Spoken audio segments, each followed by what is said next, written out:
So welcome back to another PP19 video. First let's crack open a nice fresh apple tango to get started.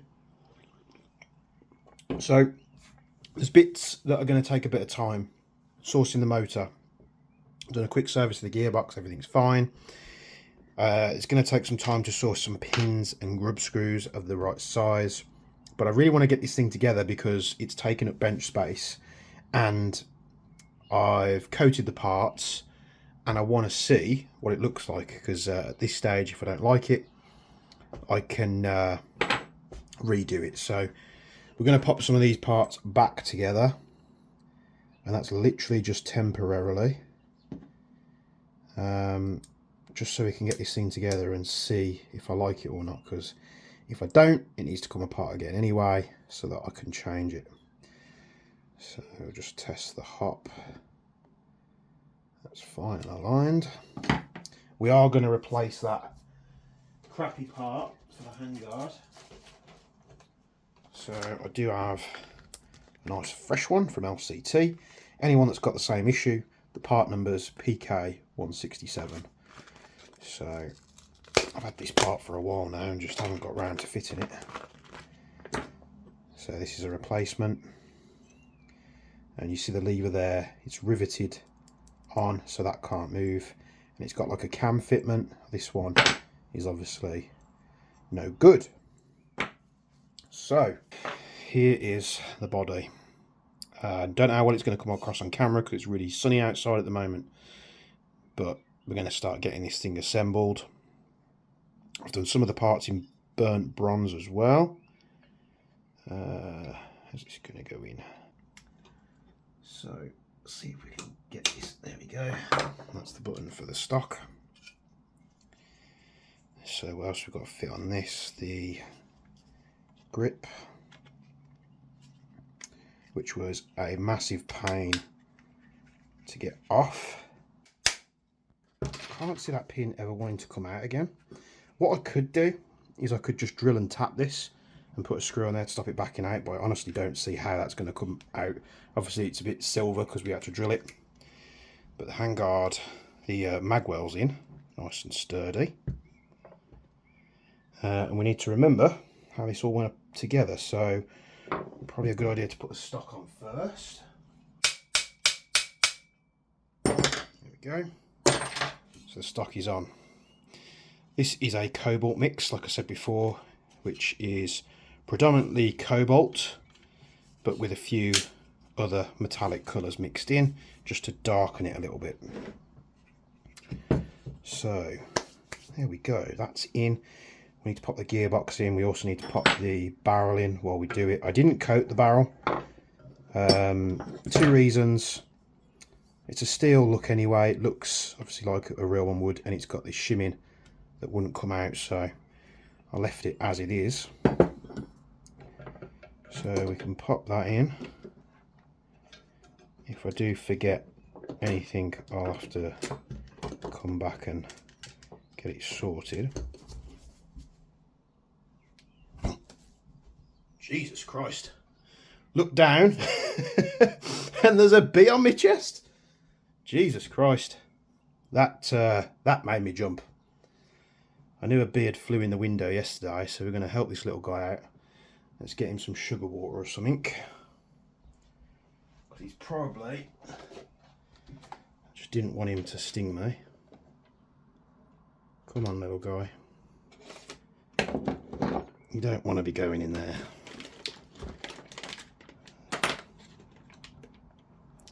Right, let me sort this bee out. I know you're probably tired. Right, 2 seconds, guys. Wow, what a random turn of events. So I was trying to get the gearbox in, and just out my peripheral vision, just over my right chest, the right of my chest was this bee crawling up my body. So your first instinct is to get the bee off you because you don't want to get stung. I did hear some kind of fly or wasp or bee come in the window yesterday because I had the window open, sorry. And he disappeared. Now, how he got on my person, I don't know, because he was absolutely out of it. Jesus. But don't worry. I've put him in like a little protective box, and I've given him some sugar water, so he's currently lapping that down, and then when he's got his energy back, I'll let him back outside. But wow, that gave me the heart stop, it really did. So let's carry on with this PP19. God, my heart was pounding. Right, hop in. We need these two little screws. It's going to take a short while for my heart rate to go down. Now, if it was a wasp, you know, I don't care for wasps. They don't have a function in my eyes. So he probably would have got the wasp spray or something. But bees, we need to look after bees. So that's in. We need the longer grub screw there, which can hold the barrel in.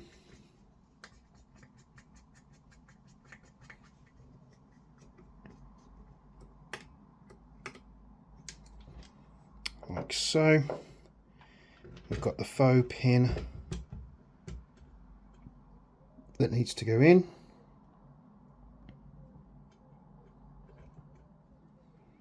Tap that home just gently. Make sure it doesn't foul the hop arm, because that is a thing that can happen with these. Okay, selector. And like I said, I think this is where you'll really start to see the colour combination come together. I just wanted a bit of contrast in the metallic colours.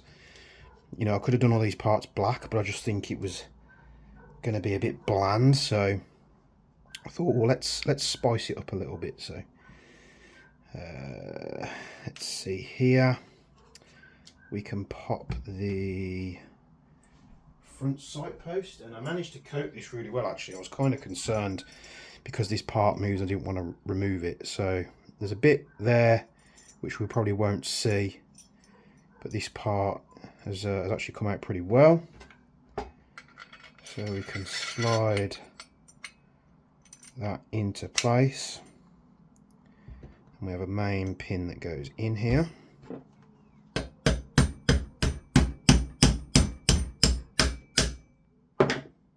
And we have two grub screws, so 1 and 2. These again I will get replacements for, because they're rounded. So, but you know, for all intents and purposes, we're probably going to have to have this thing apart again anyway when the barrel and stuff's ready. I just wanted to get an idea of what this thing's going to look like. So that's on. We've got the top cover. So this piece, and we have this pin, which again I'll find a replacement for this part as well. Which, if this is anything like the last pin, we probably will never have an issue with it. But that's that on. Starting to come together now. Got some more bits here. We have the charging, the faux bolt, as well as this piece that went on there, which have been finished in the burnt bronze as well. We need a 2.5. We can secure this on there. So very cool. This is gonna mark. They all mark. Even with Cerakote, I don't think it's going to be resilient enough to stop that selector marking happening. Can line this on there. We've got the spring and the guide rod. That can be compressed and slide into the receiver like so. We'll just nip that down 1.5 like that, And we should be able to close this down. Hoping it doesn't foul anything. I think we're okay.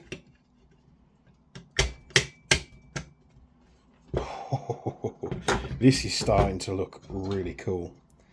Let's get the motor on there. Again, we're going to swap this motor out. I know I'm repeating myself, but I'm just mentally going over it in my head as I do it. So let's get this back on. You know, this could go together, and I could continue to use it as I have done, but I do want to pimp it out a little bit more. Red and black. I did think about getting the LCT, do like a slim motor pistol grip thing, a bit like the Aries one. Not sure who did it first, but it doesn't really matter. But I kind of like this grip. I think like a normal AK style grip with this build, I just don't think it's quite going to look right. So it's tightened on there. Starting to get somewhere now. Oh, just lost the flash hider. So we've got the spring for the rear sight. These are like just a push into place type deal, like so. And now you can see these 3 colour contrasts coming together. What we got next? I think we need to fit the handguard, don't we? So handguard, those are for the front sight, that's for the front sight, those are for the front sight as well. Get this Magpul handguard. We're going to have to tap this into place because it is a tight fit.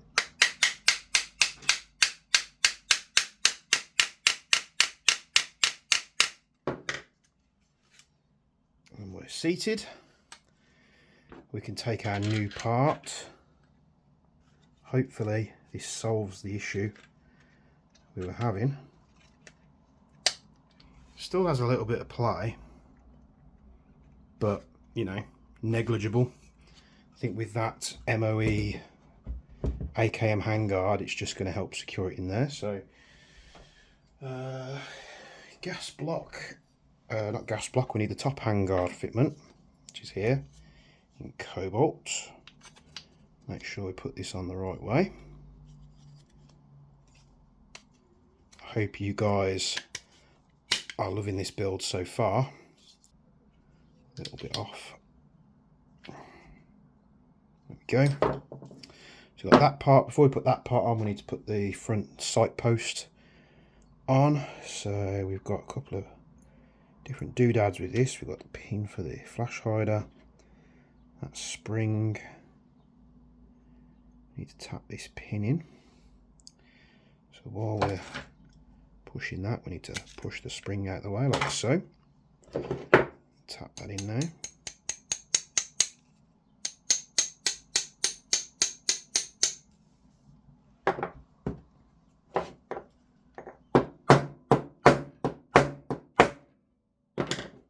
That ain't going nowhere.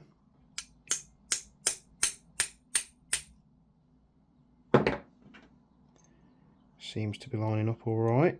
Let's screw the front sight in.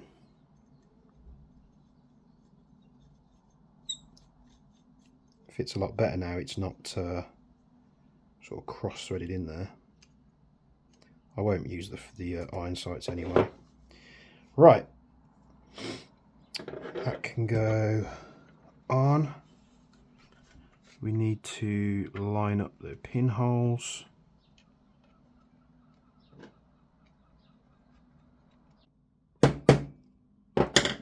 Like that. Screw this in.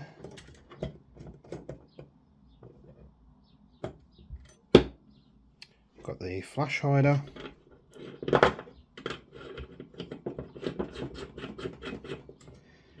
And you know, there's going to be people eventually, I imagine, in the comments, what have you done to that? You've ruined it. And you know, It's okay. You know, we don't all have to like the same thing. If you don't like it, that's absolutely fine.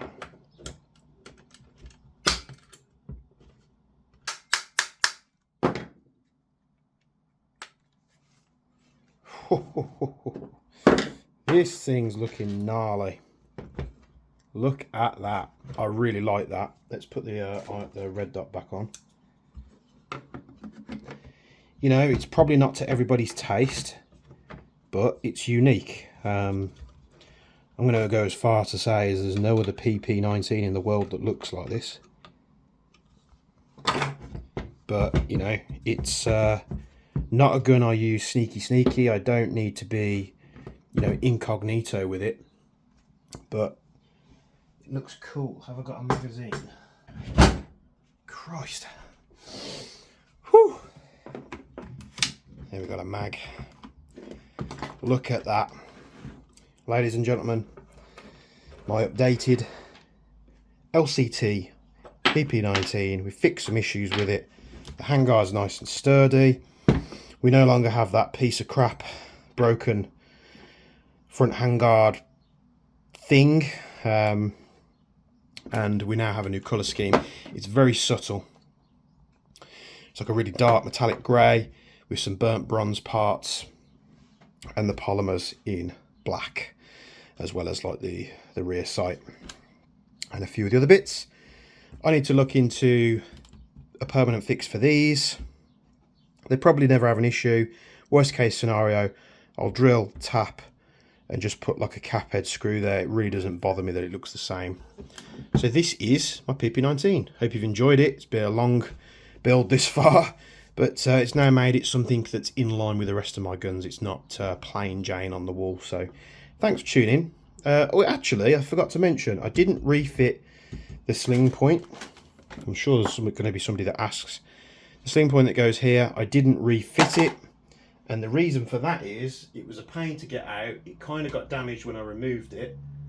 And I drilled this out to 9.5mm. And the reason I did that is because I can now put QD sling swivels in it. Have a good day or evening whenever this video goes out. Thanks for tuning in, and I'll see you in the next one.